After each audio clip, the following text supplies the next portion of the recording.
Hello guys, आपके सामने एक फिज़िक्स का क्वेश्चन लिखा है। ठीक है, इसको मैं पढ़ रहा हूँ। आप इसको एक बार खुद से ट्राई करोगे, फिर हम जब इसका सॉल्यूशन करेंगे तब कंसेप्ट भी आपको बताएंगे और इसका सॉल्यूशन भी करेंगे। पहले आप इस क्वेश्चन को ट्राई कीजिए पॉज करके वीडियो को। आपके लिए मैं क्वेश्चन पढ़ भी देता हूँ। ए particle of mass 5m at rest suddenly breaks on it's on into 3 fragments. Two fragments of mass m each move along mutually perpendicular direction with speed v each.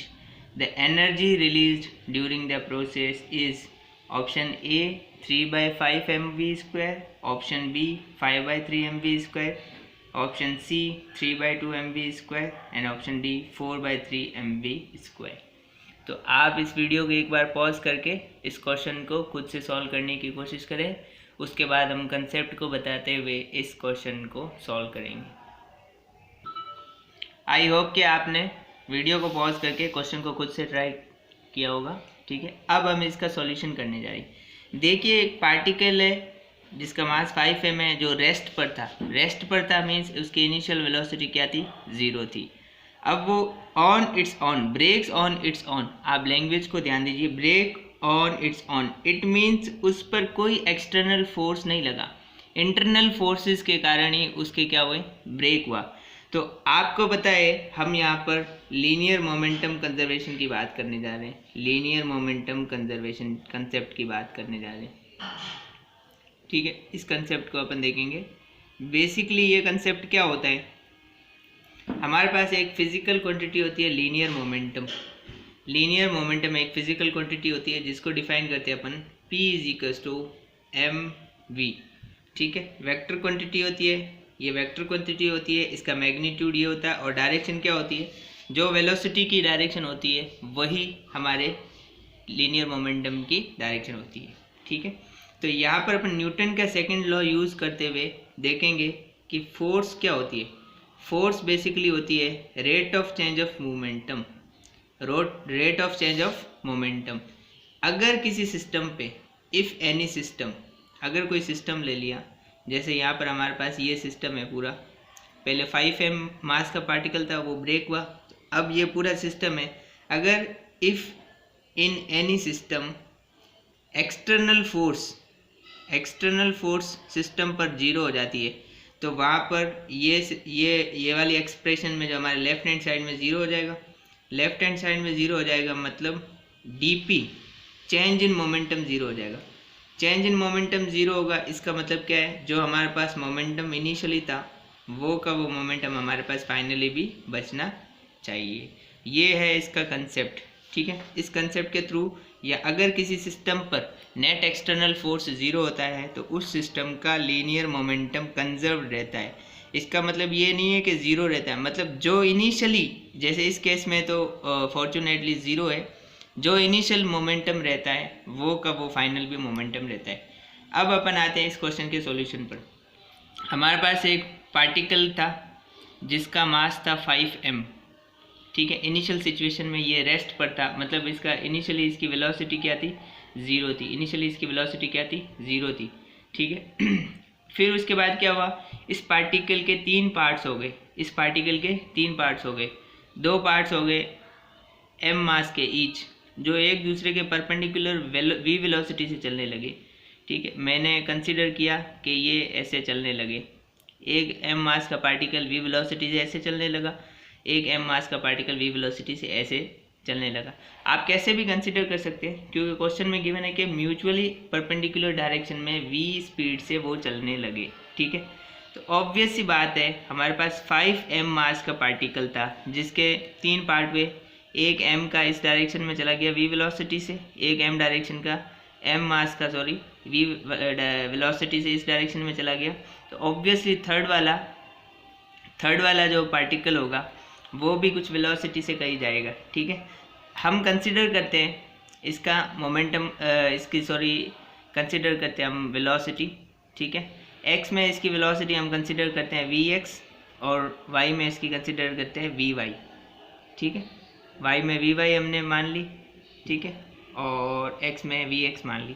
अब हम लीनियर मोमेंटम कंजर्वेशन लगाएंगे।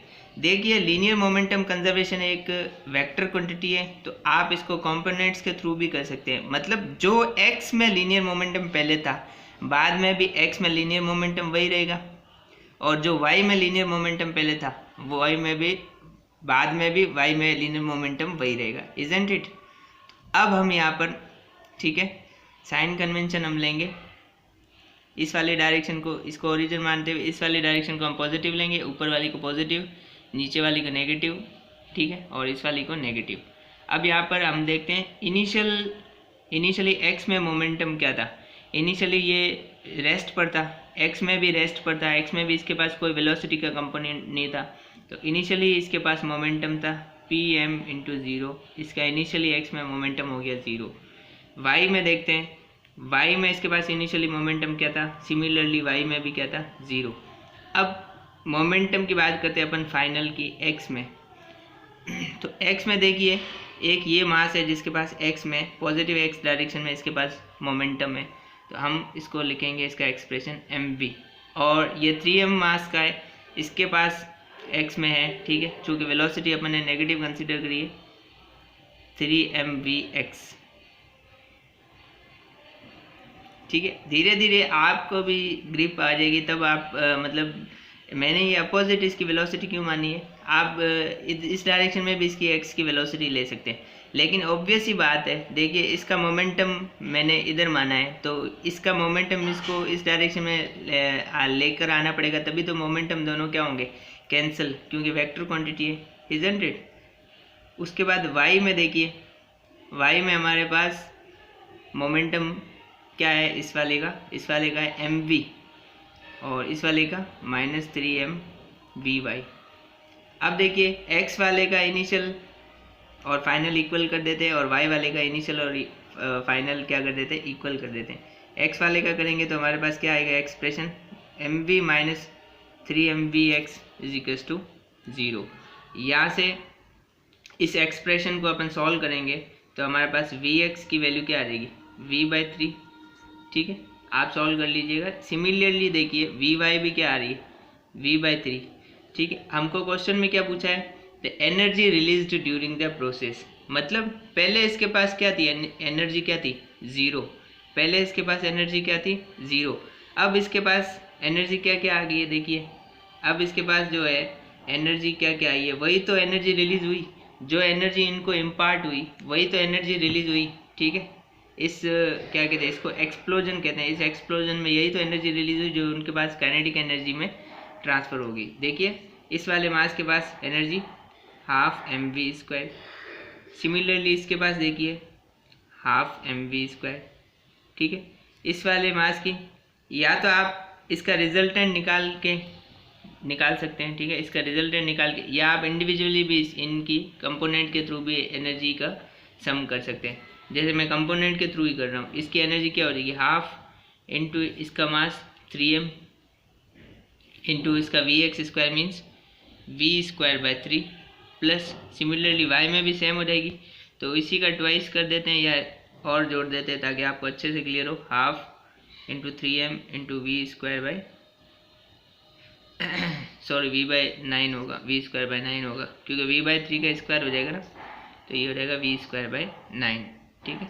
इसको solve करेंगे हम, इसको solve करेंगे तो ये आ जाएगा mv² plus mv²/6, mv²/6 twice of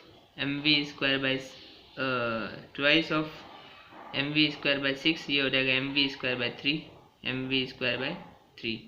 तो हमारे पास इसका जो आंसर आ जाएगा वो आ जाएगा 4/3mv²। इट मीन्स हमारा कौन सा ऑप्शन सही है, डी ऑप्शन हमारे पास सही।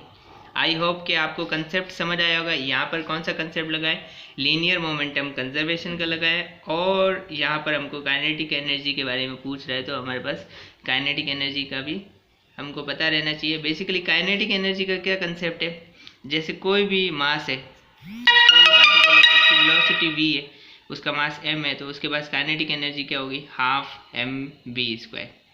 ये काइनेटिक एनर्जी का कंसेप्ट होता है।